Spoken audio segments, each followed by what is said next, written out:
everybody, it's Claire here from Sewn by Claire, and today we're continuing on with part 2 of making the mechanic's outfit, which is these coveralls for Pete the Pine Martin and Steve the Stoat. There's a picture of them there wearing their lovely coveralls, and we are making these with the help of Sarah Peel of CoolCrafting, who is the designer of everything Luna Lapin related, and the two characters here and their clothes are part of the Luna Lapin range of clothing. I'll put their website up here in case you want to buy your kit. Thank you to Sarah for sponsoring this video and for gifting me the kit in order that I can bring this video tutorial to you. So in the part 1 video, we talked about the fabric, we talked about the pattern, and we pinned our pattern onto our fabric, and then we've cut everything out. We then went on to mark with notches, with tailor tacks and with thread tracing. So if you're jumping in straight away here, you might want to go back and watch the part 1 video just so that you can catch up with all of the markings that we've made, because we will be using those in order to get a really lovely finish on our garment going forwards. So if you're ready, I'll tip the camera down and we'll get started. Okay, I've just used the thread out of my haberdashery pack, and I've just wound a bobbin and loaded up my machine. But one thing I did remember when I was in there was that I wanted to talk to you about was these two little badges here. So you've got these two little green badges that say Stoat & Company Evergreen Motors, and they're woven on the front with this lovely silky edge, but then on the back they've got a shiny side, and that shiny side is actually heat activated glue. So what I want to talk to you about with those is that we're going to need to think about where we want to place them. Now, Sarah's put one onto a sleeve, and also there's one on the centre back here. But if you want to save one for going on the toolbox, if you intend to make the toolbox at some stage, then you will need to keep one back for that. The other place that I placed mine is actually on the front pocket just here. So there's several places that you can put those. I applied mine at the very end as a finishing touch, and I'll show you how I did that at the end. But as we are going along, there's going to be some places where you might want to put your badge that we just need to be aware of before we start to construct the garment. Because such as here on the pocket, if I'd have attached this badge before I applied the pocket and did my top stitching, that badge would get in the way of that top stitching. So therefore that one on this small area has got to be applied after I've attached the pocket onto the garment. So don't go ahead and jump and put that on. On the back here, you could argue that we can put one on there and we can attach that, and there's plenty of room still to do our pleats and to attach our collar. But just have a little thought about now while you're putting things together as to where you might want to put your patches, and then I will show you at the end how to apply those. I think if you're putting it on the sleeve, if you're putting it on the back and also on the front here, then any of those places, then just know that it is possible to add them on afterwards, that you've completed the whole garment. So just be aware that they're there and to be added. And I just wanted to clear that off with you. Okay, let me just put that garment away for now. We'll put our patches back into our haberdashery pack, so we've got those for later. And the first thing we're going to do, we're going to follow the instructions as Sarah's done them, and we're going to start with the back. So if you want to find the back piece of your garment like this, and then we'll get started with that one first. So first thing we're going to do is remove our pattern piece from our fabric, and we're going to put that pattern piece away somewhere safe so that we don't lose it. I usually put mine just straight into the envelope. Then we've got it. And as you'll see here, we did our marking earlier. So on the right side of the fabric, which is the one with the diagonal lines, then we can see we've got our 2 lines there and 2 lines here of our thread tracing. And then we've got 4, 2 on each side, tailor's tacks as well. So what we're going to do first of all, using the right side of the fabric, we are going to take this first row here, so the closest row to the centre the centre back of the garment, and we are going to fold on that row of tacking. You've got a notch top and bottom as well, so you can then just use your finger just to finger press that seam. And what we're going to do is we're going to run a row of stitching all the way down that edge there, and I'll show you how to set up your machine in order to do that. Once we've sewn that, we will then be folding it over to meet the other row of our stay stitching, and then we will be just attaching it top and bottom just to hold it in place. So let's take it one step at a time. So you need the right side up, and we're going to be working with these first 2 rows from the centre back of the stitching. We're going to fold one side first from the notch at the bottom and at the top and finger press that together. Once we've done that, we're going to go to our sewing machine, and we've got that loaded up with our bobbin and our matching top thread. And then we're going to pop this into our machine. Just make sure none of the other rows are in the way. And what I like to do with this is I'm going to move my needle across to the left hand side. I've got a button on my machine that does that for me, and I'm going to be able to follow the lines on my presser foot in order to feed the fabric through to get me just on the very edge. We just want to be 1 millimetre or 2 millimetres in from that folded edge, and that's going to give us that really sharp stay pressed look. So I'm going to line up my presser foot so I can see through the little oval there in order to see all the way down. So I'm going to find the pedal.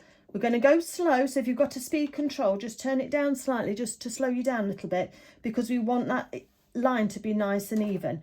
You can put pins in it if you want to, but if you finger pressed it, this fabric is pretty good at holding that crease for you. Just make sure that you've got your right side up before you start. So I'm going to take a couple of stitches forward, a couple of stitches back, and then I'm a big fan of using a button, if you've got it, to put your needle into your work. So my needle is now in my work. If I lift up my presser foot to change direction, that fabric is now secured in there. So we're not going to get any dips in our stitches or zigs in our stitches as we start stitching. I'm then going to take it nice and steady, sewing all the way down. Just take it nice and steady. Keep it nice and even. Use a mark on your presser foot to make sure that everything stays nice and steady and nice and even as you feed your fabric through. And then when we get to the bottom, we're just going to do a little reverse, and then we're going to take our needle out of our work. It's going to give that lovely stay pressed look to the bottom of our crease. Take off your starting and stopping threads. We take those off as we go, and if I pull that open, you can see how that crease is just on the edge there. So that stayed nice. Now we've finished with that row, we can take out our tailor's tacks, which should pull out quite nice and easily for you, and pop those in the bin. And then we've got that lovely sharp crisp line. Let's do the same with the other side then. So again, we're using the line closest to the centre back. We're looking for the notch on the neck edge, and we're looking for the notch on the hem edge. And we're going to make sure that all of those little thread tracing is right on the edge of our crease, which is what we want. Press it with our fingers to hold it nice and stiff, and then we're going to put this into the machine again, and we're going to sew this down. So again, same spacing that you've used on the other side. Couple of stitches forward, couple of stitches back, and then needle in the work, just so that if we do stop for a breath, then everything's anchored down well. So then we're just going to take a few stitches down here.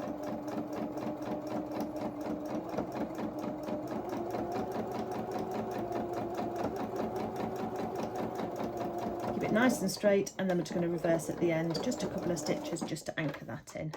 Needle out of your work. Check everything is all nice before you remove your thread tracing. The starting and stopping threads, and we can then pull our threads out, tracing threads out. It's giving us a lovely line to follow. I've just got all my threads just got tangled up there slightly. Let me just straighten that up. We tidy things up as we go along. Just got caught in the stitches. Okay. So when we look at this now, we've got our back here, and the two lines closest to the centre back there have got those lines of creases in. What we're going to do now is we're going to fold that line we've just sewn across to the other tailor's tacks and to the other thread tracing line, and then we're going to put a pin in top and bottom, just to hold that steady for us. Make sure you're right on your tailor's tack so everything's nice and flat. And then we can do the other side as well while we're there. Fold that one across. So the tunnel of your pleat is pointing out towards the arm curve. That's what you want to make sure that you've got.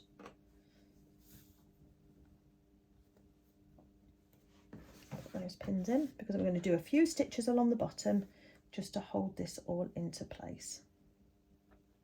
Okay, now I've got my pins in, I'm just going to take these little bottom tailor's tacks out, just be a little bit easier to do that now. Because we've got those in place. Everything's all good, all lined up. And then we can take the ones out of the top here as well so that we don't sew over those. But they serve their purpose just to give us that guided line again for what we wanted. So I haven't sewn this yet. But because we've got those pins in, then we know where we are.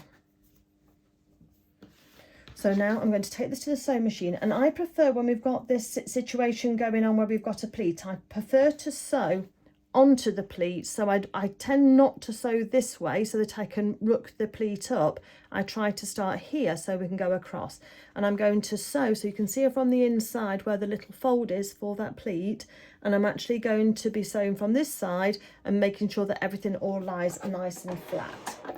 The stitches I do will be inside the seam allowance, so we're only doing about 1/8 of an inch in from the edge. It's just a few little holding stitches. Put the needle in the work to hold it before we take the pin out. Now we've got a couple of stitches holding it in place. I don't sew over pins, and then we go straight across. We don't need to reverse, but we will just take our starting and stopping threads off, and if I show you that, you can see how that stitch is right on the very edge just there, so that we've got that nicely marked. Okay, we're going to do the same onto this one as well. So let's turn this over. On this side we are going to have to sew onto the pleat, but just keep it tight so that it doesn't move while you're sewing. Couple of stitches, needle in the work to hold that pleat down before you take your pin out, and then continue on until you've sewn over the whole of the pleat. That'll just keep it nice and flat for you when we're doing the construction later. So that's what it's looking like. So there's our pleat towards our armhole. That bit there, edge there is top stitch quite nice and fine, and then top and bottom it has been, that pleat has been secured down with stitches that will remain there because they're in the seam allowance. So now if you want to go ahead and just do the other side as well, exactly the same, and then we'll be able to put the back to one side for a moment whilst we talk about the pockets. Okay, so we've got our garment started, so that's all nice and looking nice and fresh. So I'm just going to pop that to one side now, because we want to try and get the 3 pockets that we've got, the 3 different styles. We've got a square one, we've got one with the angled top, and then we've got the hammer pocket. So let's locate those from our pieces. So there's one pocket, here's the square one, and here's the angled one. I'll put the hammer loop because I've got it just on top so that it's readily accessible for later. Okay, so with these pockets we're going to deal with in the same way. I'm going to work with the back pocket first because that's nice and square, and that might be slightly easier for you to start with. But what we're going to do first is we're going to mark up the edges of these pockets with some Fray Check, which is a liquid that you can use that will stop the edges from fraying. You can also zigzag them, but as I showed you in the part 1 video, you have to be aware that those zigzag stitches, when you press your pockets, could show through onto the outside, and that might not be a look that you're looking for. The other thing is that we want to make sure that we get the correct side of the fabric on the top when we're making these, and I'll show you how to do that just now. So I've taken off my paper pattern, and I know that I folded my fabric with right sides together. So if I separate these two pieces of fabric, I can see my right sides are on the inside touching each other. So I'm just going to put those down onto my work surface so that the top side is up. What I'm then going to do is take a pin and just through the middle, just for now, I'm just going to do a double dip pin, as I call it, and that will then just show me that that is the right side of the fabric. So I do the same with this one here. It just takes away the guesswork, especially if you have to work in the dark or something like that later on. Then it just means that you've already know which side your top side of your fabric is. We're going to do the same with these as well. So with all of these pockets, take off your paper pattern, open it out so your right side is up, and then double dip your pin so that you've got, so that you know that's there. The fact the pin is double dipped just means then that it's not just an ordinary pin holding things together, because it's got those two bites of the fabric like that. So it just shows me that that's the top. With your hammer pocket, I know that you need only one of these. However, we've cut two because it was easier to do so. I'm going to mark these up as well with the right side of the fabric, just with my double dip pins again. Now I'm going to stitch two of these because my poor brain can't always look at something and know whether I need to have the right or the left one. So for the extra time it takes just to prepare these, I'm going to do that. But also, if your recipient of your character, or if you want it to be left-handed rather than right-handed, you might want to put your hammer pocket on the other side, and you can do that. So if you prepare both of them, then you can make that choice at that time. It just means you spent a few minutes doing an extra one. If you've only cut one out, then that's fine too. Just prepare the one that you've cut out and it'll go on the side that it fits. Okay, paper patterns then into the bag to put those away for future reference. And then we're going to talk about the pockets. So I'm going to work with the square one first because that's nice and easy. And what we're going to do is we put those two notches on the side of our pocket, and we're going to fold that edge over onto the right side where that notch is.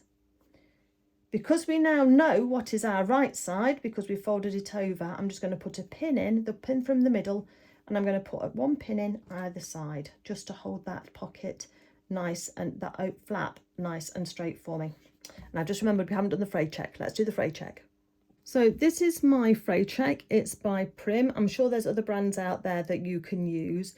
It's quite watery, so do be careful. And sometimes when I've taken the lid off, sometimes the nozzle gets stuck in the lid. So just be aware that there should be a pointy nozzle on the end. Mine's a bit congested because I've used it, but you should have a pointy nozzle on the end of your fray check.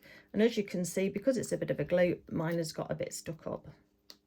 Just take that section off. Okay, so a couple of things you need to know about fray check is it's quite runny, so if it gets on your fingers, make sure that you rub it out of the way, or you've got a cloth to wipe your fingers on. But also you only want to apply it to the outside sort of like millimetre of your fabric. I tend to just run the nozzle just inside from the cut edge, because that way you don't tend to ruckle up these edges here with frayed fibres, and that's what we don't want to do that. So we're going to just treat along these edges with the fray check. So I'm going to use the top of my cutting mat here, but just know that you can put something underneath it should you wish. Try and be careful not to be sort of moving your fray check around over the top of your fabric, because if you do get a double onto your fabric, it doesn't come off. Ask me how I know. So you need to be really careful with that. So very carefully, just with the edge, you just want to carefully just drag the edge of the bottle along the outside millimetre of your fabric. It goes a little bit darker at first, just like that. Hopefully you can see. And then it will dry clear in the end. So I'm trying not to sort of put my bottle all the way over the edge, because as I say, it is easy for it to then just to not do what I want. And I do find just sort of like dabbing it slightly rather than dragging the nozzle does tend to help just move the fray check along. You don't want too much on, you just need a bit. And then just keep moving it out the way. So that's that one then treated. Just make sure you've not got any on your work surface before you put your next piece down. And then we're going to work on all of these pocket edges here. Because it soaks into the fabric, then it will soak back along that edge that we've got cut, in order that that fray check then will just set nicely while we're treating all of these pieces, and it will just stop that fabric from fraying. And I believe that Sarah's using this rather than zigzagging, because as I said, when you then put the zigzags onto the other side of some of your fabrics, it could show through when you press it. So let's work through all of the pockets. Just be careful if you've got a double on your work surface that you don't then put your garment pieces into it. And we just want to stay on that very edge, just nice and easily. Okay, so if you want to do all of those first, and then we have got a couple of other places where we do need to put that glue as well, so we'll move on and do that first. Just make sure everything comes off your work surface before then we move on. So let me just finish these other pieces and I'll show you where else we need to put it. So once you've finished all of your pocket pieces, then you're going to take your hammer loop, take out your pins from that. I'll just keep one pin back for the moment. Put your pattern piece away, so that's an easy one to lose if we're not careful.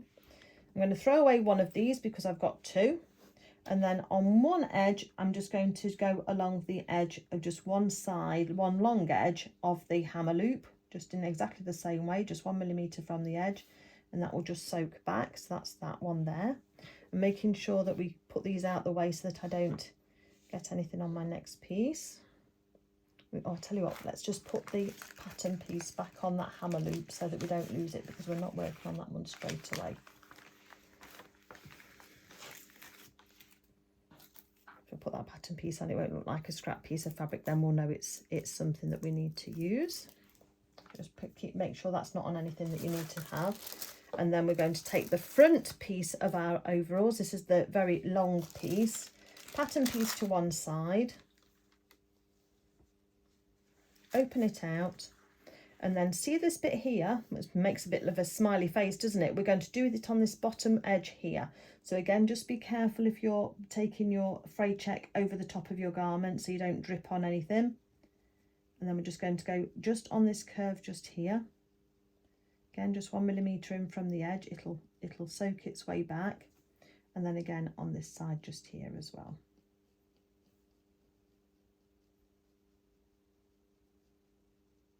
It, and then we're going to find our lid wherever we put it on tightly and keep that out of the way. Just give that a moment just to soak in before you move it, but then once it is soaked on, then you can then put that on top of each other. We're going to put our pattern piece on and secure it with a pin, just so that we keep everything together and labelled up. Okay, back to where we were on the pockets. So the first thing we're going to do then, these have all dried now, which is great. We're going to find our first pocket.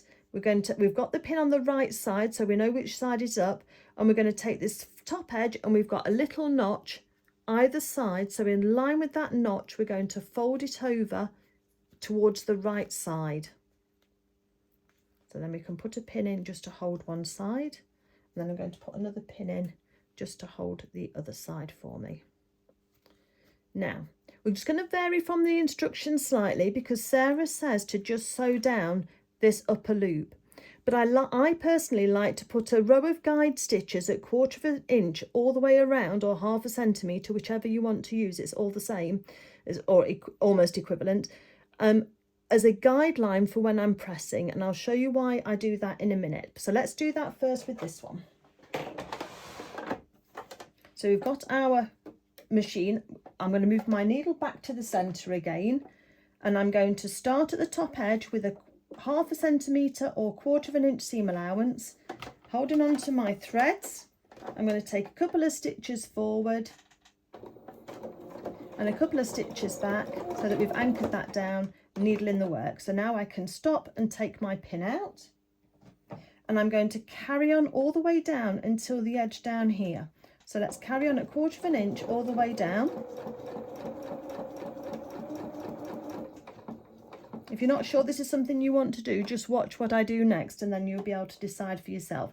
At that point then we want to change direction and sew across this edge. So we're going to do something called pivoting. We're going to leave our needle in the work, and if you don't have a button that will make sure that happens, you can also use the hand crank to move your needle up or down. Just turn that by hand so that your needle is in the work. Once we've done that, we can lift up our presser foot and our piece of fabric is anchored firmly in there whilst we twist it. We twist it and make sure that the same mark for along this edge is in the same place on our presser foot. If it's not, we take a stitch forward or a stitch back until it is. We put it back into this position, either a stitch forward or a stitch back, and then we try it again. Once we're happy we've got 1/4 inch, we then continue to sew along till we get to the other edge. And then we're going to lift our needle up, with our needle in the work, and then we can lift our presser foot with our needle in the work, and then we can twist again, and we're going to sew up here. Sew carefully when you come to the flap, because we don't want that flap to move backwards. So just until you get a couple of stitches on your flap, and then needle in the work, take your pin out, then we're going to sew up to the top and we're going to reverse. Okay, there we go. So needle out, let's cut off our threads. And this is what we're left with. We're left with a pocket with the little flap over the top. This is the right side of our fabric, so that's that little top there is the wrong side, and we've got this guideline all the way around the edge of the pocket at 1/4 inch. What we're going to do now is just trim off these corners where we've got the overhang, so that's going to where the fold over bit is. So I'm going to take off just a small amount like that.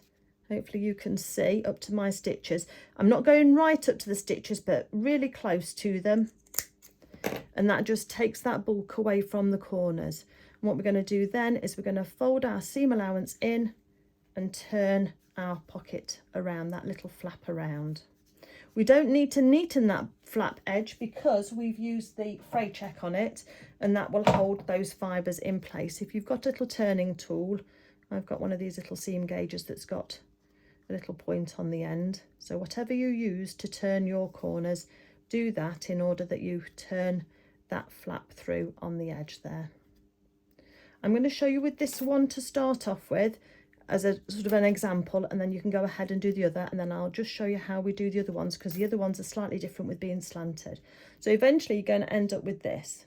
So that's the wrong side and this is the right side, and now you're going to need your ironing board and your iron. So if you want to get that ready. Okay, so I've just turned my iron down to a medium heat because we don't need it to be too ferocious. But what we're going to be doing now is with our pocket is we're going to press these corners first. So what I want to do is I want to look at where that guideline is, and I'm going to use a chalk pencil, and I'm going to fold my pocket edge across like that. So my stitch line is here. So right where that point is, I want to fold this corner in towards the wrong side. In the book, Sarah has you fold along one edge and then fold up another edge. The problem for me with that is that you generally get a little corner that wants to stick out. This is why we're doing it a different way. I'm showing you a different way of doing it. And the way that I do it, you don't get this little corner sticking out on the edge.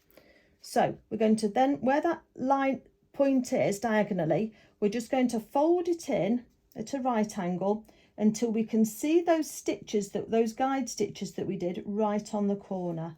Once we've done that, because we're on the wrong side, we don't need our press cloth. We're just going to give it a little press just to hold it in. So you've got a fold like that. What we're going to do then is we're then going to fold one side in so that it goes over the top of that edge, and we're going to use that stitched edge that we've got our guide stitches right on the very edge of that corner. And again, we're just going to give it a little press. I'm not bothering with the top flap at the moment, just these sides. So now we've got that. And then finally, I'm going to fold up the bottom edge back to the guide stitches again, and we're going to then just give that another little press with those guide stitches right on the very edge. If you're worried about your fingers, you can secure your pocket down with a pin, and you can secure the edge up with a pin, and then you'll then be able to let go with your fingers and you'll be able to get your corner sealed in. Once that's cooled down, you can have a look on the right side and you'll see that you've got a little corner for your pocket there, and no raw edges are sticking out. It does take a few minutes longer, but I think that you'll agree it just gives a better effect. So let's do the other side now. So let's look for those stitches, and the thread colour is a perfect match, so it's a little difficult to see. Just press that down. Let's press the other side up, and then we're going to press that corner one in on a diagonal. You can do it first or after, it doesn't matter, just so long as that we press it at some stage to hold it still.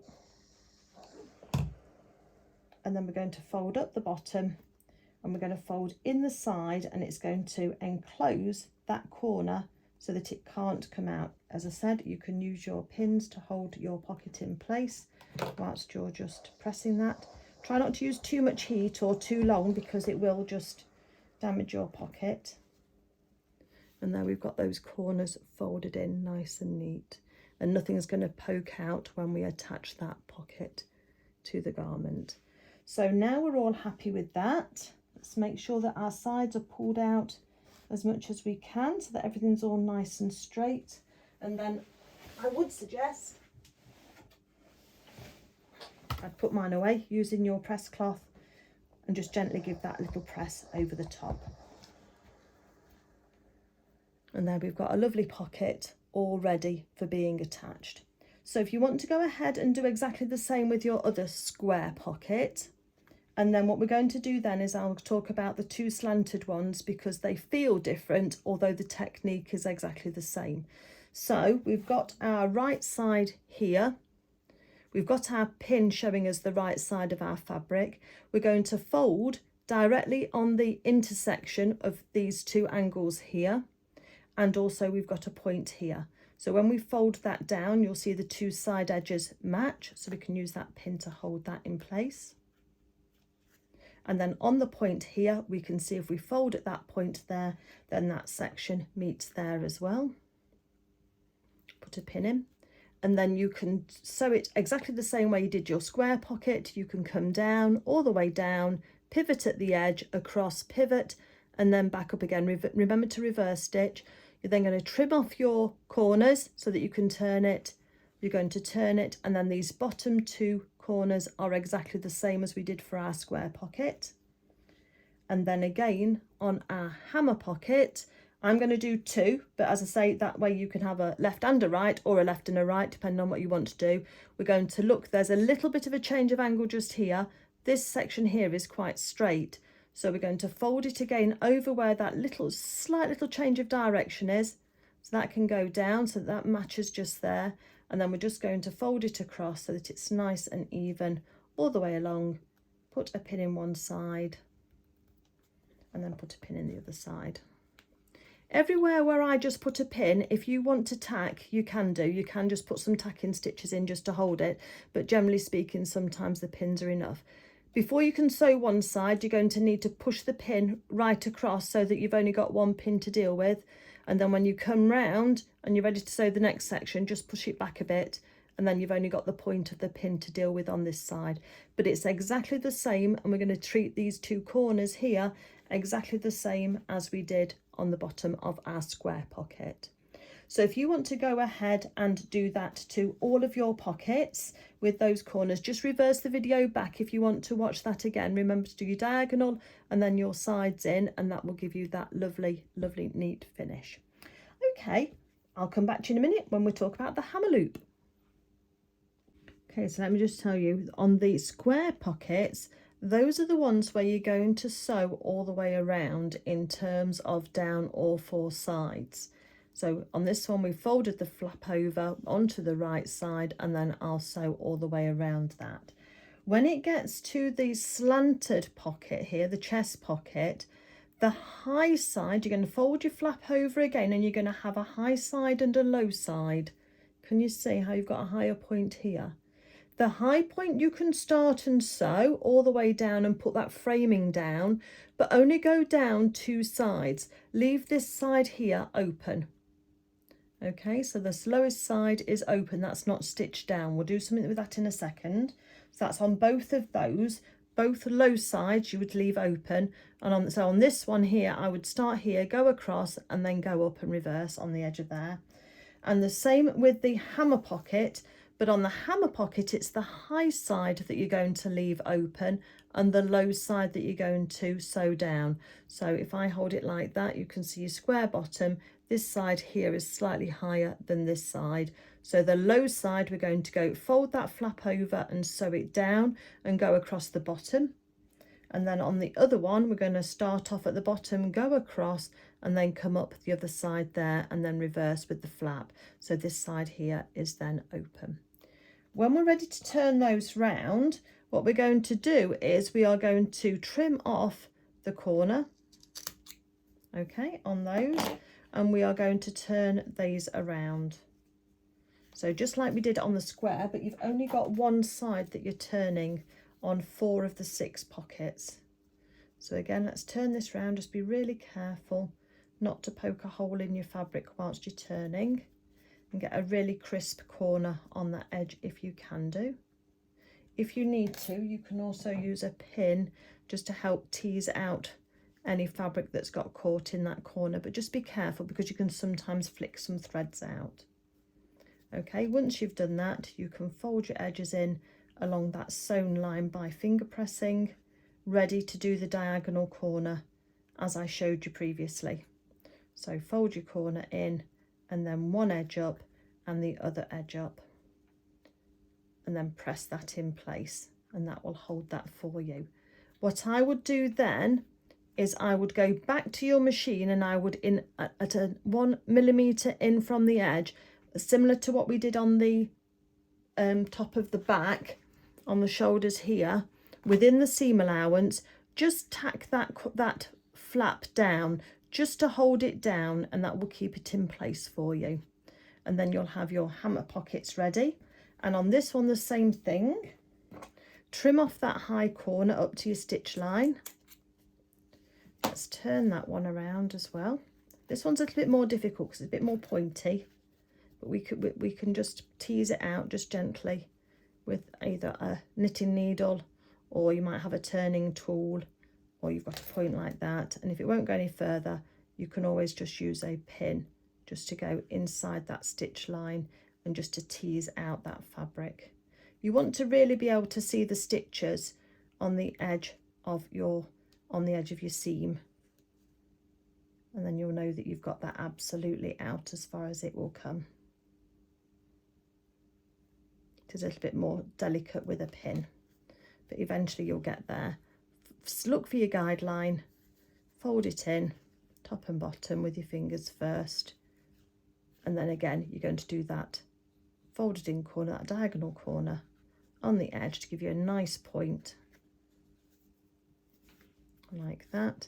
And then where you've got your loose flap here, just fold it down so it's all nice and neat, and then just pop a couple of stitches in along this edge, just at 1/8, 1 millimeter in, so it'll stay within the seam allowance. You won't need to remove those stitches. Don't need to reverse on those stitches because it's literally just holding that flap down, and that will just hold that edge down to keep it nice and neat for you. So fold those edges in. Okay, so now that we've got that done, go ahead and do the same with all of those pockets, remembering to leave the sides open as I've said, and just catch those flaps down, and then I'll meet you back here. Okay, so here we've got the 6 pockets all done, and the final stage then is just to put them right sides together with the tops together, and just make sure that they're the same size all the way around. So you're just wanting them to match exactly, because they're going to be a mirror copy of each other. Then we want those to be able to be exactly the same size, so they're not looking odd at all. So just make sure that they are all right. So this side is the one that's open on those. And then yes, I've got 2 hammer pockets at the moment, but we'll only use one when we come to it. Okay, and that then also all matches identically, because that'll help when you're actually putting them onto your garment to make sure that they all match properly as well. Okay, the next thing then we're going to do is take our hammer loop, save our pattern piece. I'll just pop that just there for the moment. And what we're going to do is we're going to fold this into thirds. So if we identify the side that we actually put the fray check on, and let's just rough up that edge in case there is any fraying that's going to occur. I've got a few little bits on there. So once we've got that, let's get our snips, and we're just going to trim off those edges. Don't know where I put my snips, they've disappeared on me. I'm going to trim those little edges off, those little whiskers that we might get. And then the side that hasn't been treated, we're going to fold that in 1/3 of the way first. And if you're worried about your fingers, a wool pressing mat is the perfect thing then to be able to just put pins into in order to hold this still for you, because steam can be really painful on your fingers. So that's the untreated side I've folded under first, and I'm just going to give that just a little bit of a press. First with the pins in, let it cool off, take your pins out, and then you can give it a quick press again. Let it cool off, and then we're going to fold over this side that was treated with the fray check, and we can pop our pin in again just to hold that still. It's not going to meet all the way across, but that's fine. It doesn't matter. And then we can just put our little press on again. Oops, that one didn't work, did it? That one did. That's it. Then let it cool off, take your pins out, and then you can then just give it a quick press without the pins as well. I find with them without the pins just works best. Give it a little blow just to cool it off, and then what we're going to do is we're going to run a zigzag stitch all the way down here. But what we want is we want the zag of the stitch to go just over this edge here where we've got it neatened with the fray check. So we want to zig just off the edge and then zag into the edge. So we're just going to enclose that raw edge there with the fray check on it inside our zigzag stitch. So let me show you how I'm going to do that on mine. So first of all, we're going to choose the zigzag stitch, which is whatever number it is on your machine. And then we're going to now with this, I do keep some thread. So if you've got a machine that cuts the threads for you, I would recommend you just have some threads out for the moment, because that'll give you something to pull on gently as this is going through. Because it's a blunt end and it's going to be quite thick, it might not move through your machine quite quickly, quite smoothly the first time. So if you just pop that under where you're going to, you can see your needle position, so that's going to be slightly off the edge of the long edge here. And then we're going to take, mine's going to start off with a few stitches in place, but I'm going to hold on to my threads at the back, and if it doesn't start to move through smoothly, I can just put a little bit of pressure on those threads and it'll just pull it through for me.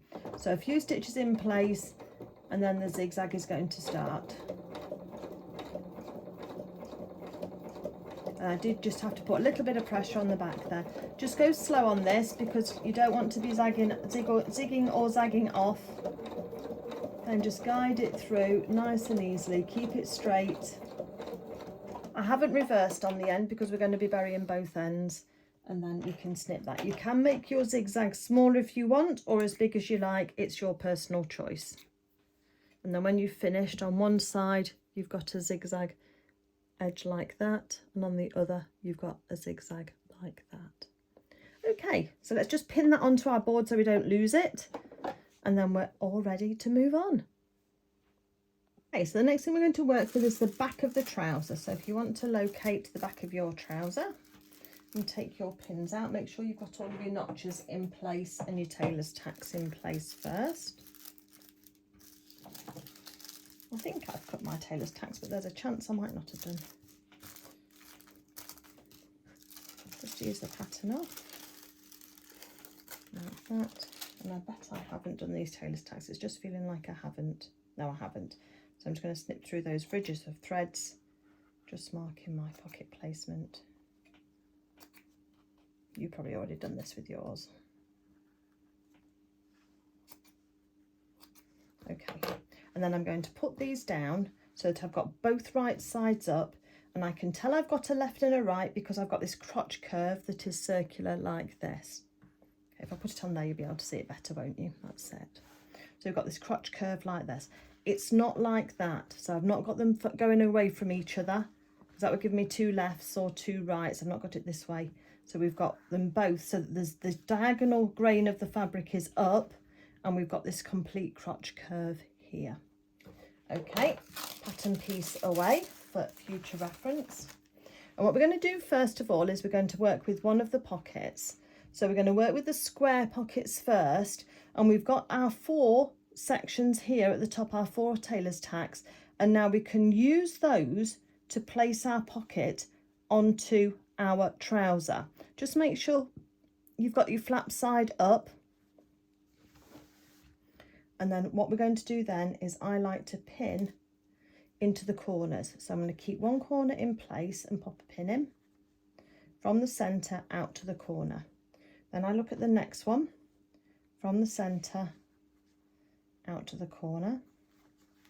We know those corners are going to behave because we've got them tucked in. If you do find that any of your guide stitches are showing through on the edge, I've got 1 or 2 just here, we can remove those at the end. So, I mean, the thread colour is so similar to the fabric on the kit that I've received that you probably won't notice it. But if you do see it and it bothers you, you can soon take those out, so don't worry. And then one last one, making sure that this is looking nice and straight and going from the centre out to the corner. So I've got all of my pin heads are in the middle, and the points are all going out to the 4 corners. We're not going to sew across here because that's where it's going to open, but we are going to be sewing down the sides, and we're going to do 2 passes of the stitches in order to give that lovely top stitched look. The first thing we need to do first on this side here, depending on whether you're going to be working left or right with your hammer pocket. So if we just look at the diagram, your hammer pocket is going to go below on one side. Because we've made 2, you can have you could have one on the left or on the right. It's up to you, depending on whether you wanted a left-handed or right-handed stoat.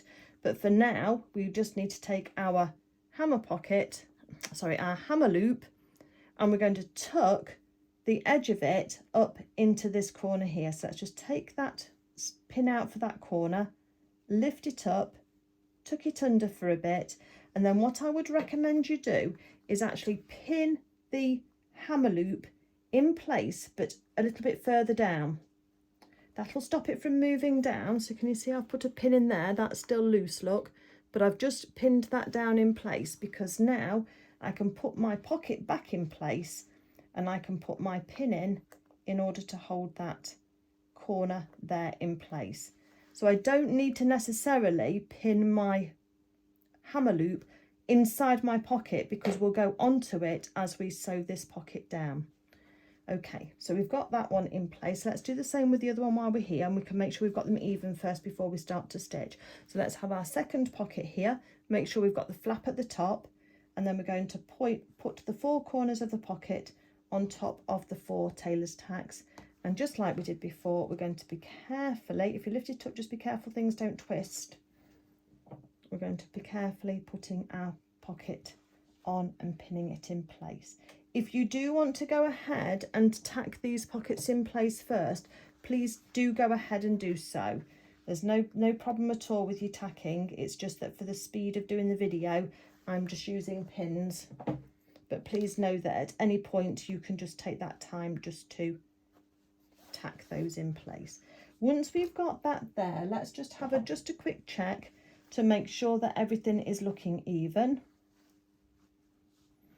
We can put the pocket top and bottom together and just make sure the bottoms look like it's correct and the top looks like it's in line, and it does for me. So I'm happy that those are in the right place for now. So let's take the pocket first without the flap, because that will be the easiest one to do without worrying about the flap. Once we've got the pocket loop, hammer loop, once we've got this one done, then we'll know we'll be confident enough to go on to that one.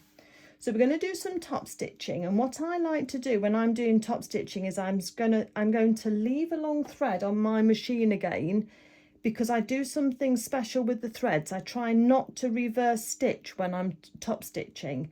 I'm going to do the first pass just very close to the edge, very similar to how we did on the back of these pleats here for the back of the overalls. And we're going to do one stitch about 1 millimetre in, or 1/8 of an inch in from the edge. We're going to pivot at the corner again across to the bottom, and then we're going to go up to the top again, and we're going to leave some long threads, and I'll show you what to do with those at the end. I'm then going to move my needle across 2 clicks, and then I'm going to line up my machine on the same place that I did before, but because I've moved my needle across, it's going to take that stitching 2 little steps across, and then I'm going to use the same line and I'm going to sew again round all 3 sides. That will give me 2 lines of stitching like we've done here. Hopefully you can see, and you can see there's 1 line of stitching just here and another line of stitching just there. If you do, on the other one I had stitched across the top, but you don't need to, and Sarah hasn't said that in the instructions. I obviously went a bit extra on that bit. But on the sides here you can see the 2 lines of stitching, and that's purely done by 1 row of stitching with the needle in one position, move your needle across 1 or 2 clicks, whatever you like, and then start again. But you can see at the start and stop of my pockets I've not got any reverse stitching at all, and it gives a really nice neat finish on the edge there. So let me show you how we're going to do that. So leaving our needle, let's take it off our zigzag stitch and put it straight onto our ordinary stitch here. Now when I'm doing top stitching, I look at my presser foot here. Now I've got a section here where it goes from plastic onto metal, so this gives me a guideline in here that I can use with my needles normally in the middle in order to use for that stitching. When I'm top stitching, sometimes I will use the line, but I will move my needle across a little bit so that then I've got the action and I've got a bit of space and I'm just on the very edge, and that will make it nice and easy for me to follow. If I keep my needle in the middle, I've got too much movement before I realise I'm going off straight off the straight. Whereas if my needle's very much to my right or to the left, then I can see where I'm working much easier, and I hope that works for you too. So let's just put the presser foot back on again. So this first pass, I'm going to start right at the top of the pocket, got my needle, and I'm going to put my needle across to the left, and I can see through the viewing oval in the section there in my presser foot, that I can see the edge of the pocket, and I can see that my needle is just 1/8 of an inch into the pocket. If you need to, put on your specs. I'm looking for them and they're on my head. And then we can then very gently move this down, get ready to go. So I'm not going to reverse, I'm just going to start taking some stitches. So then I'm going to put my needle into the work. Now I need to take out this first pin because we're straight onto that pin, but I don't take it out until that pocket corner is anchored down.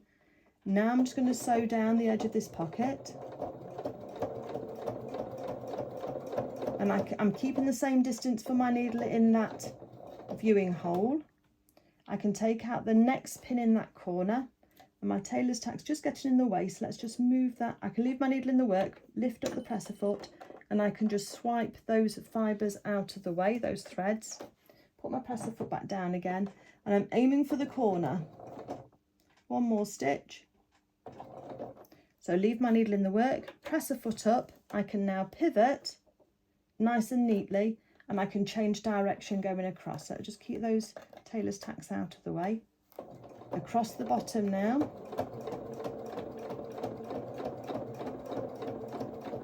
I'm going to stop for my pin. Now that we're close to that corner, take that pin out. And then I'm going to end right on the edge of that pocket, 1 stitch.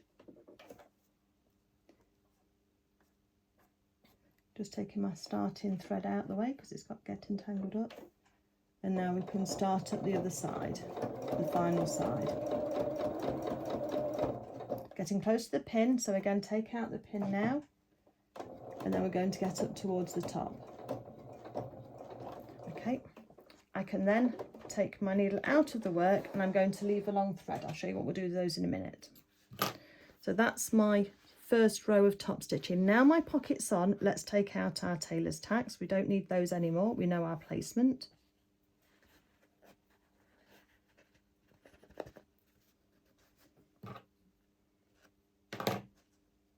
That's it.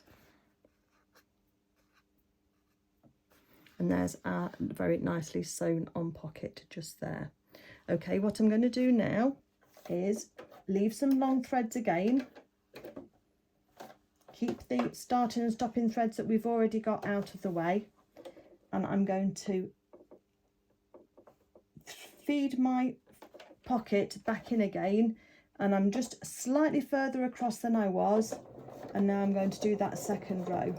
And I'm keeping the first line of stitches in the middle of my presser foot. And then I'm going to stop and I'm going to twist and then go across the bottom.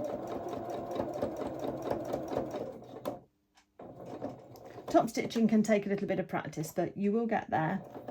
And then across the top, up the other side again.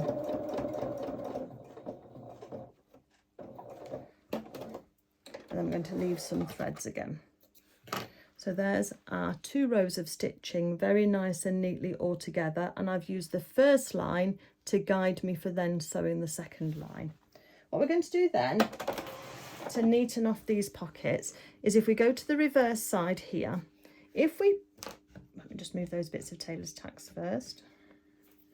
If we pull on one of the threads, we'll pull the top thread through to the back. It gives us a little loop like that. Hopefully you can see there's a little loop just there. And if we put our quick unpick, the back of our quick unpick through, we can pull that thread through to the start.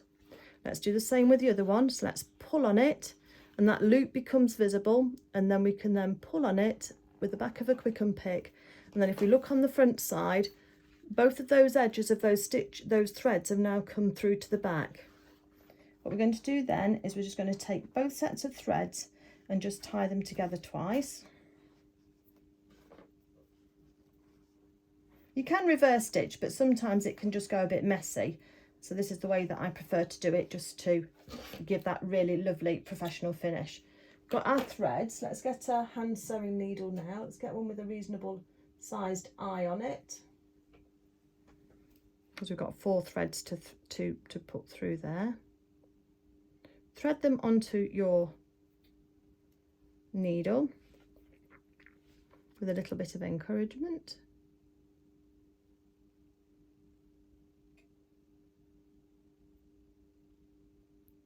I should have put my glasses on again.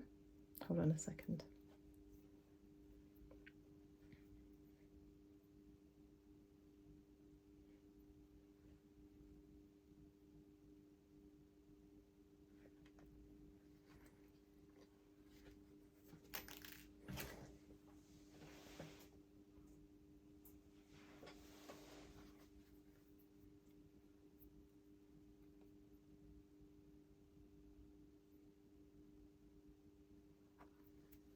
So when you've got all 4 threads through, you'll see the channel on the inside between the 2 lines of stitching. Just take the point of your needle really close to where you've tied your knots and just thread your needle down through that channel, just like that, just for about ½ an inch or so. And then you can then pull those threads down, including a bit of the knot, until they're free. And then you can then snip off those threads close to the pocket, and on the right side you've got a lovely neat finish with no back stitching, and on the inside you've got no loose threads. Leaving a long end like that and tucking it in means that's never going to come undone, and it's always going to stay nice and neat. So let's do the other one now. So again, one thread at a time, just pull on it until you get to your loop and pull it through. You get quicker at this each time you do it. Obviously I'm doing it slowly just to show you, but it gets to be second nature in the end. And it does give a lovely nice finish at the end when you're making your garments. I used the same principle when I was doing the smock for Morris as well, from the hem. Once you've got both of them through to the other side, doesn't matter which combination of 2 you've got, just give them a two hand tied knots. That'll just hold the threads together for you. I've got a loop in mine, hold on one second, that's it. it does help if you cut them off to be the same size as the shortest one. Then thread them onto a needle, hand sewing needle. That's it. And then feed through the channel by putting the point of your needle in very close to where you've actually tied your knots, and then just running your needle down inside that channel so you can't see it on the other side, and then pulling through and then snipping those threads off, and that will give you that lovely invisible finish. I've missed one thread just there. Look, I don't quite know how I've done that, but I'll just neaten that one off now. Always on camera. Something doesn't go quite right. But easy to, on this one, I'm just going to look at where the threads have gone through. I'm going to push it through with my needle. And you might miss one as well, so it's easy to see how that happens.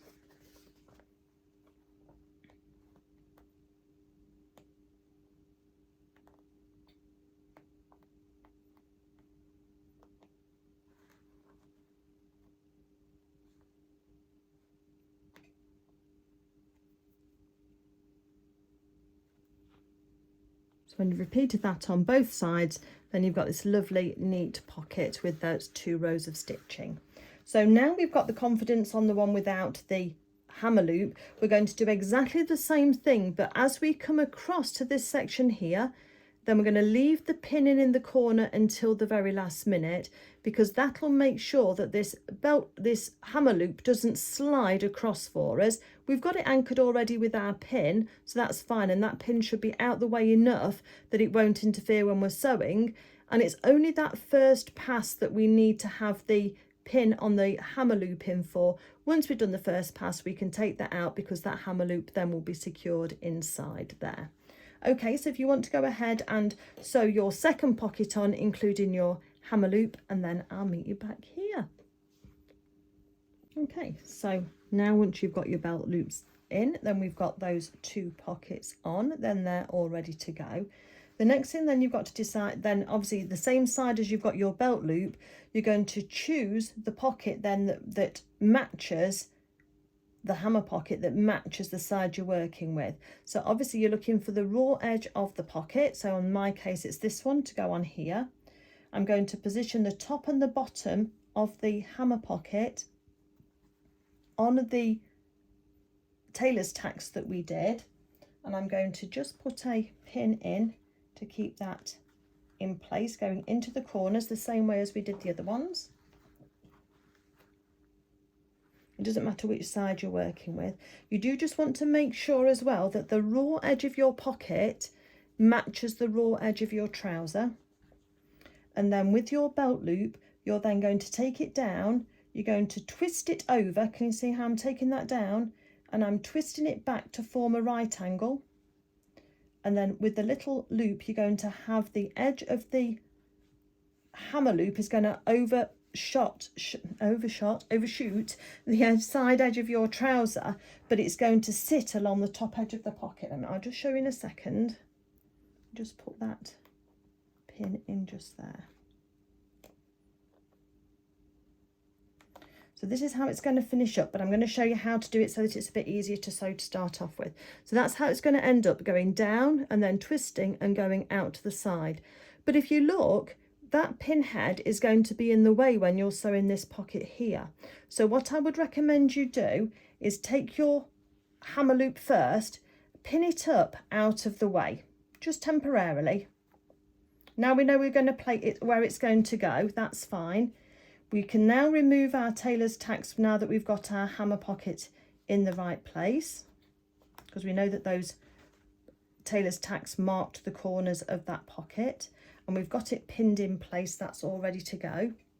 And then I'm going to sew around the 3 sides of the pocket in exactly the same way. So I'm going to come down here, just right on the very edge, like we did with this pocket here, and across the bottom. But then at 1/8 of an inch, I'm just going to sew back up this side again to attach the open edge of the pocket, or the raw edge of the pocket, against the side of the trouser. We haven't got the belt loop there at the moment, because we can just tack that on separately in a moment.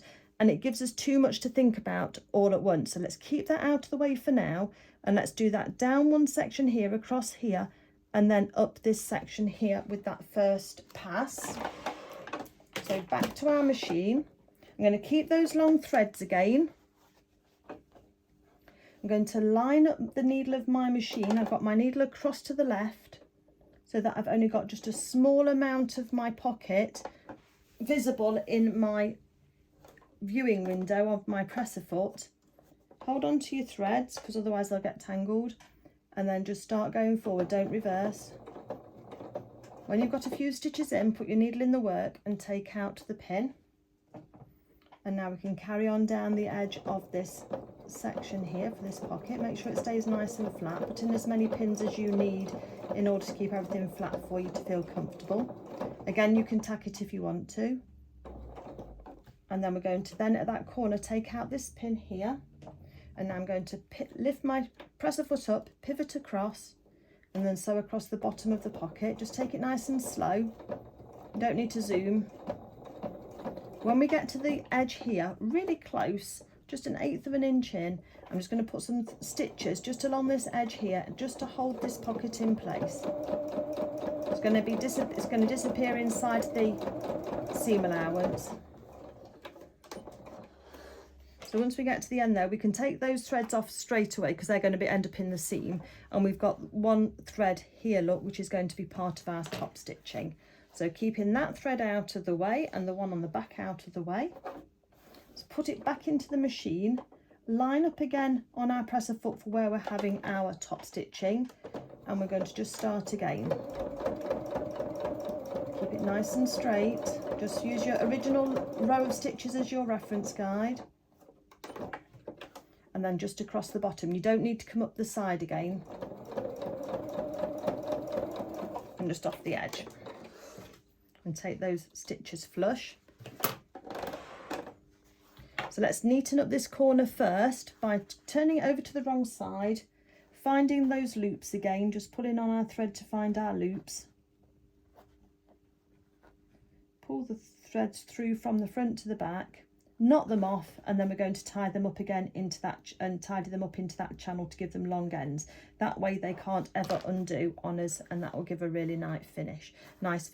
And then I'm going to come back once we've done that, and I'll show you what we do with the belt loop. Hammer loop. Just a little tip: if your threads are too short to get, once you've trimmed them down to be the same length to go through your needle and to be able to thread down your loop, push your needle down through the channel first, part of the way that you want to go, and just push it in so you've got a bit exposed like that. Can you see that? So these threads aren't through at the moment. Then you can take the threads here. Sometimes if you wet the end, it keeps them all together. You can then thread those through your needle when it's already through in the channel that we're going to take everything through from. That's it. And then with my needle through, I've just threaded it, and if you've got a needle threader, it's much easier as well. And then I can just use that just to pull that through. We've missed one, so that's fine. So let's do the same thing again.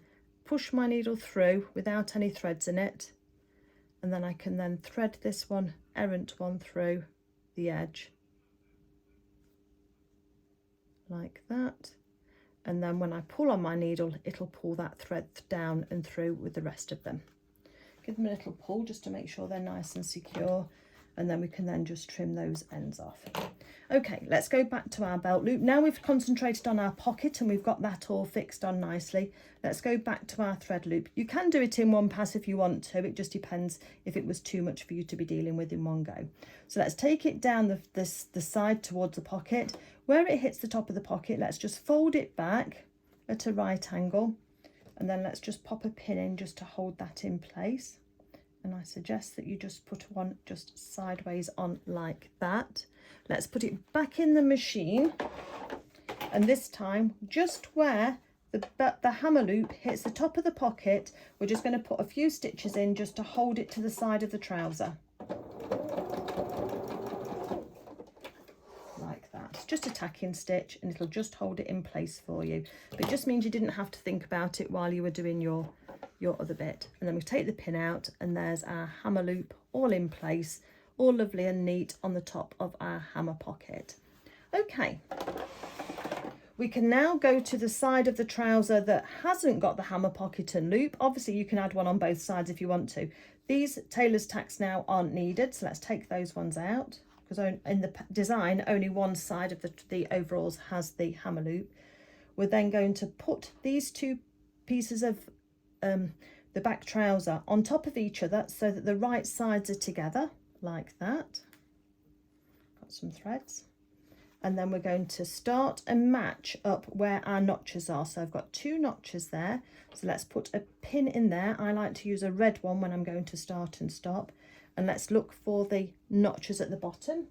I've got another red pin here, and I call it the red pin trick because it means we're going to start and stop at the red pins, and then however many pins you need in order to feel comfortable sewing this curve. Again, if you want to tack this, you can do. Just know that between these 2 red pins, we're going to leave it open. So you want a gap in there, you're not going to sew. So we're going to start now at the waistband, reverse at 1/4 inch seam allowance or 1/2 centimetre, and sew down to the pin and reverse. Take our work out of the machine, come back here again, rejoin here, reverse stitch, and then come round to the edge here and then reverse at the end again. So let's do that together. So let's do the little bit at the top first. Let's line up our 1/4 inch. Let's make sure that our needle is in the middle again, because we've just been doing that top stitching, so it might not be. And then I'm going to hold on to my thread, reverse stitch at the start, so down towards the red pin. Once I get close, let's just put my needle in the work so it holds it steady for me. I know I've got about 2 stitches before I hit the pin and the notch, so let's take that pin out, do the 2 stitches and reverse. So that's got that bit done. Let's take our threads off. So we've just got that top bit done, and now we're going to rejoin at the next red pin. 1/4 inch seam allowance again. Because we're starting right on top of the pin, I'm going to take my pin out before I start stitching. Couple of stitches forward, couple of stitches back, and then we're going to just gradually move this fabric round.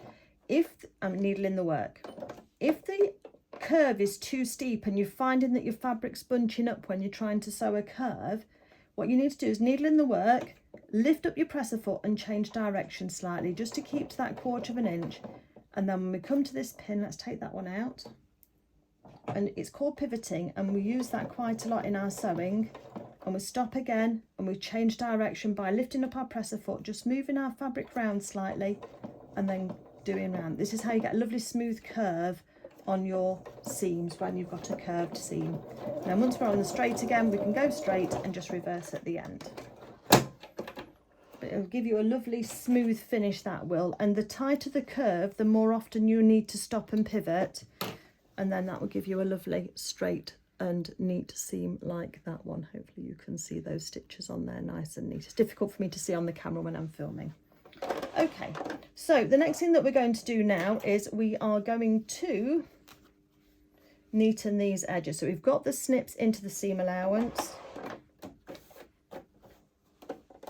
Oh, bother, ignore that bit.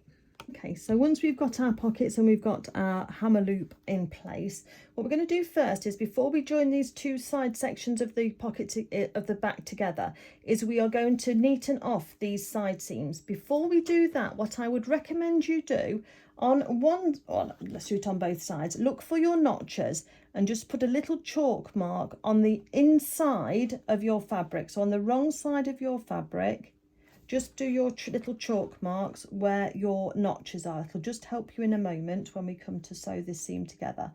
The problem is that once we zigzag this edge, you probably won't be able to see your notches, and so the chalk marks will just help us find our way.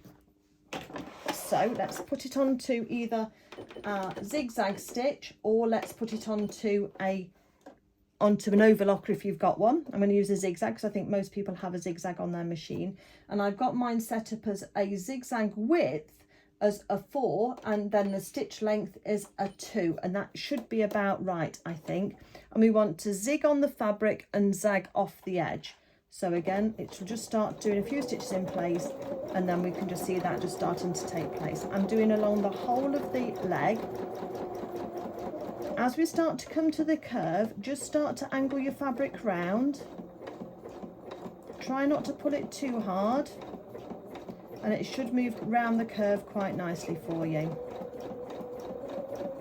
Once you're at the edge, what you can do is again take your other side of your zigzag and feed it in, other side of your trouser and feed it in, and then you can continue on without a break. Just keep moving your fabric round so you're zigzagging off the edge.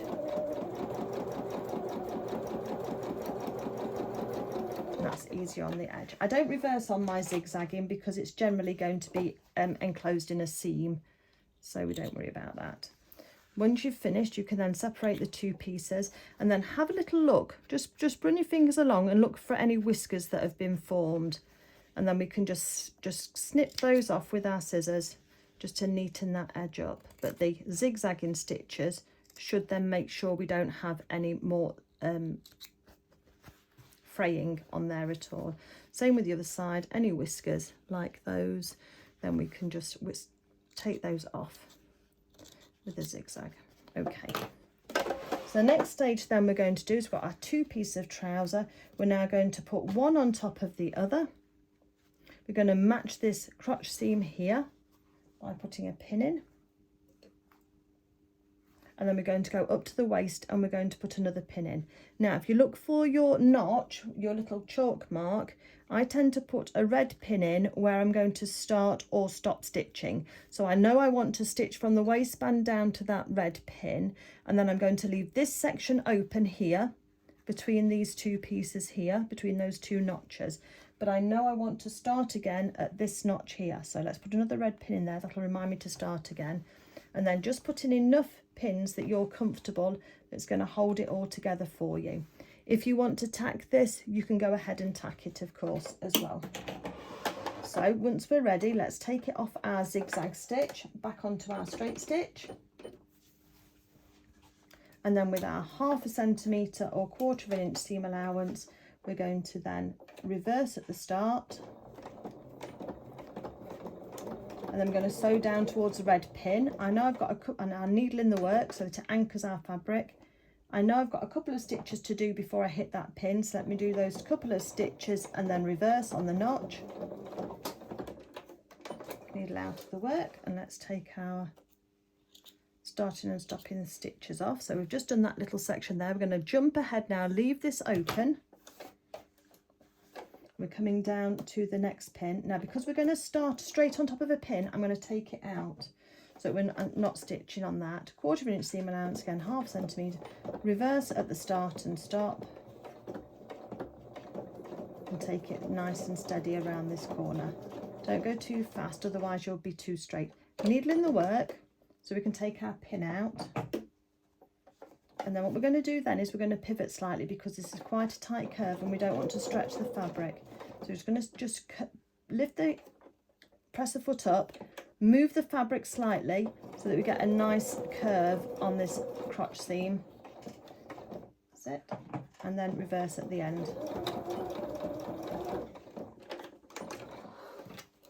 And then when I show you this, you'll see you've got a nice smooth curve.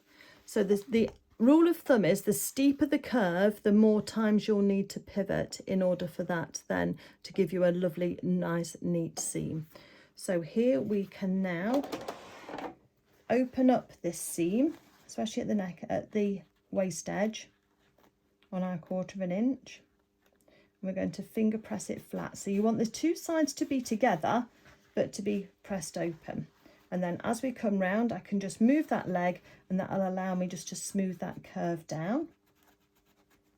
And then what we're going to do then on this edge here, where we've got the gap, so we've got a little gap in there, look, that we left, is we are just going to stitch down the edges of that seam allowance in a square shape, okay?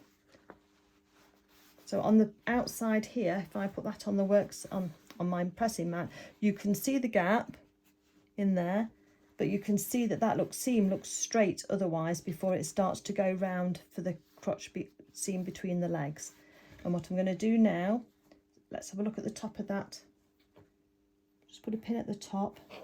Let me just put a pin at the bottom so I can find, I'll be able to find that nice and easily, because once it's all together you can't always see it. Let's take it to the machine.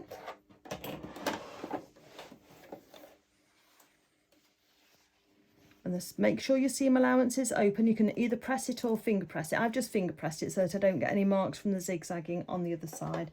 I'm going to leave it open like that, lining my stitching up with one side of the seam.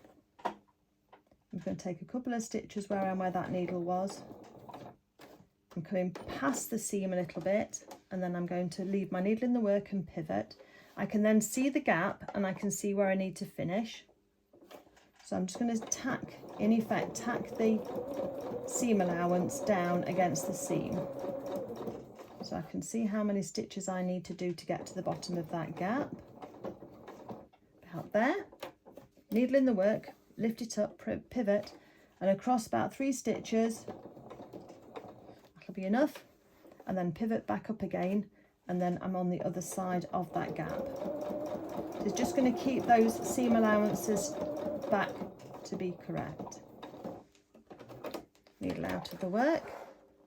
I've left threads. You can reverse if you want to, and that's what that's looking like. It's just held it down, and on the inside you can just see how flattened out that is.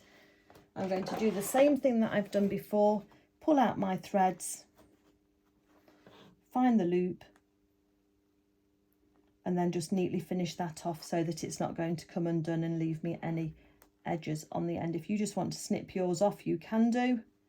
I can show you these ways, and then you can choose whether you use them or not. I can't get that one through at the moment, but I can thread it through with my needle. So I'm going to neaten off these stitches and just leave the long ends by going back through the channel I've just created.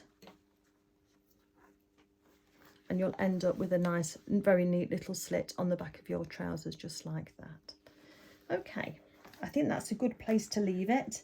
I think you've earned your cup of tea and your biscuit, definitely, for coming on. We're getting on really well with these overalls. I hope you're enjoying the sew along. If you are, please do consider giving the video a thumbs up or leaving a comment. I'd really appreciate that. And also, if you're not a subscriber already, then I'd love it if you'd consider becoming a subscriber. I've got lots of Luna Lapin tutorials on my channel. And I will just, once I've just neatened this off, I'll turn the camera around and we'll have a roundup. Okay, so how are we all feeling? I know there's a lot of detail, and I know that I put in a lot of little tips for hopefully getting a better finish on your garments, and I hope that that's all landing well with you and you're not just getting annoyed with it. It is my usual way of working to add these little tips and tricks in. So now we've got a lovely back of a pair of trousers, as you can see. So that's all coming together nicely. We've already got the back of the top of the I nearly call them dungarees then, overalls, which we will be joining together later. But the next section then we'll be working on, I'm just having a look at the instructions here, is going to be the knee pads and then the pockets on the front of the overalls. So we'll be doing that in the next section. That'll be in the part 3 section. At the moment I've no idea how long this part 2 section is. Hopefully it's not too long for you. I'll try and edit it down if it feels like it's getting a bit long, but hopefully you're enjoying the content so far. Thank you to Sarah Peel and to CoolCrafting for gifting the kit for me and sponsoring this video so that you can all sew along with me.